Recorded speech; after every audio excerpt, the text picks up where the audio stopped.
บ่าวบุ๋มหมอลำลูกทุ่งนิ้วสวัสดีครับพี่น้องแฟนเพลงแฟนหมอลำทุกท่านวันนี้บ่าวบุ๋มหมอลำลูกทุ่ง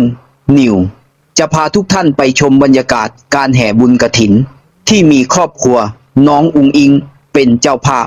มารับชมและรับฟังกันได้เลยครับเสียงกลองยาวเสียงแคนเสียงพิณดังสนั่นไปทั่ววัดหนองคูบรรยากาศอบอวลไปด้วยความศรัทธาและรอยยิ้มของผู้คนวันนี้เป็นวันที่ทุกคนรอคอยงานบุญกฐินบ้านน้องอุ๋งอิงศิลปินสาวเสียงใสผู้ครองใจแฟนหมอลำทั่วประเทศแสงแดดยามสายสะท้อนกับผ้ากฐินสีทองที่โบกผิวตามลมผู้คนแต่งชุดขาวพร้อมกันเดินขบวนรอบวัดบ้างถือพานทองบ้างถือเครื่องไทยทาน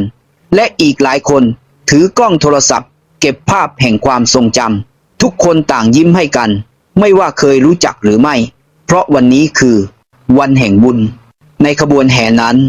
น้องอุ๋งอิงอยู่ท่ามกลางกลุ่มพ่อแม่FCและญาติพี่น้องเธอยกมือไหว้ทักทายทุกคนด้วยรอยยิ้มเรียบง่ายแต่เต็มไปด้วยพลังบางอย่างที่ทำให้ผู้คนรู้สึกอบอุ่นหัวใจแม้เป็นศิลปินดังแต่เธอกลับเลือกที่จะอยู่ร่วมขบวนกับทุกคนอย่างใกล้ชิดไม่มีแยกชั้นแยกฐานะพ่อโจและแม่นุชสองผู้ใหญ่แห่งคณะหมอลำสาวน้อยเพชรบ้านแพงและสาวน้อยลำเพลินโชว์ก็ร่วมอยู่ในขบวนพร้อมด้วยลูกศิษย์ลูกหลานในวงสร้างสีสันให้บรรยากาศเต็มไปด้วยเสียงหัวเราะและความสุขทุกคนต่างบอกเป็นเสียงเดียวกันว่าไม่เคยเห็นขบวนกฐินที่ไหนอบอุ่นเท่านี้มาก่อนเมื่อขบวนกฐินเดินเข้าสู่ประตูวัดเสียงโห่ร้องและเสียงแคนดังขึ้นอีกครั้งเด็กๆวิ่งเข้ามารับดอกไม้และเหรียญโปรยทานที่น้องอุ๋งอิงยื่นให้ด้วยรอยยิ้มภาพนั้นทำให้หลายคนถึงกับน้ำตาซึมไม่ใช่เพียงเพราะศิลปินมาร่วมงานแต่เพราะหัวใจของเธอที่มอบให้ชุมชนอย่างแท้จริงเมื่อขบวนกฐินเดินทางมาถึงลานวัดหนองคูเสียงกลองยาวเริ่มแผ่วลงแทนที่ด้วยเสียงแคนเสียงพิณที่บรรเลงช้านุ่มนวลบรรยากาศรอบวัดเปลี่ยนจากความคึกคักเป็นความสงบศักดิ์สิทธิ์แต่ยังอบอุ่นด้วยพลังแห่งศรัทธาที่อบอุ่นไปทั่วบริเวณพ่อแม่ FC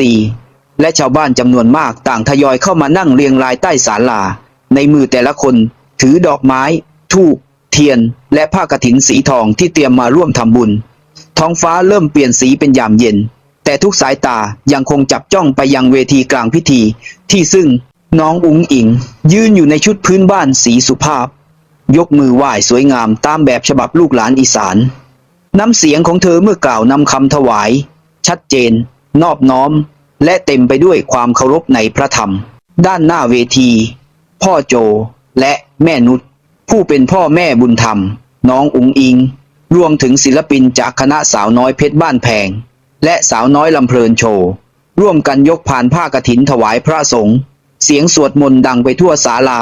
ผสมกับเสียงสะอื้นของผู้ศรัทธาที่ซึ้งใจในบารมีบุญครั้งนี้ตลอดเวลาของพิธีน้องอุ๋งอิงคอยยกมือไหว้ยิ้มให้ผู้มาร่วมงานทุกคนไม่มีท่าทีเหน็ดเหนื่อยทั้งที่ตลอดวันเธออยู่ร่วมขบวนมาตั้งแต่เช้าหลายคนเอ่ยปากพร้อมกันว่าเด็กคนนี้ใจบุญเหลือเกินดังแล้วก็ยังไม่ลืมบ้านเกิดหลังจากถวายผ้ากฐินเสร็จเสียงสาธุการดังขึ้นทั่ววัดพระสงฆ์กล่าวอนุโมทนาแสงตะวันยามเย็นส่องกระทบองค์พระประธานเกิดประกายทองระยิบระยับราวกับฟ้ารับรู้ในบุญครั้งนี้งานกฐินในครั้งนี้จึงไม่ได้เป็นเพียงพิธีกรรมศาสนาแต่เป็นสัญลักษณ์แห่งความกตัญญูของลูกหลานอีสานที่ยังคงสืบสานประเพณีด้วยหัวใจอันงดงามสุดท้ายนี้ถ้าคุณชอบคลิปนี้ก็อย่าลืมกดไลค์กดแชร์กด Subscribe เพื่อเป็นกำลังใจให้กับทีมงานเราด้วยนะครับ